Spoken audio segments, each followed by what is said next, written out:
Sushma Andhare helicopter अपघातातून बचावल्याची बातमी पाहिली आणि खरंच त्यांना मनापासून दीर्घायुष्याच्या शुभेच्छा।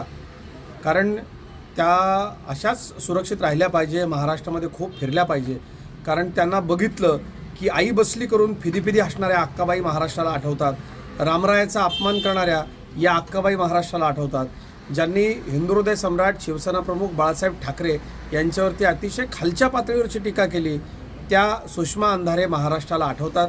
त्यामुळे अक्काबाईंना उबाठा पूर्ण संपल्याशिवाय तरी रामराया मुक्ती देणार नाही याची खात्री आहे। व्यक्तिगत पातळीवरती त्यांना कुठलीही इजा झाली नाही याचं समाधान आहे, पण त्या जगल्या पाहिजे, फिरल्या पाहिजे। हिंदूंच्या देवीदेवतांचा अपमान त्यांनी कसा केला हे त्यांचा चेहरा बघितला की महाराष्ट्राच्या जनतेला आठवतं।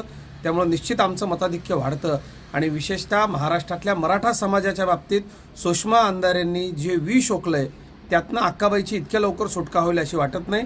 व्यक्तिगत पातळीवरती त्यांना दीर्घायुष्यासाठी शुभेच्छा। खूप फिरा सुषमा अंधारे, तुमच्यामुळं आमचं मताधिक्य 1001% वाढणार आहे।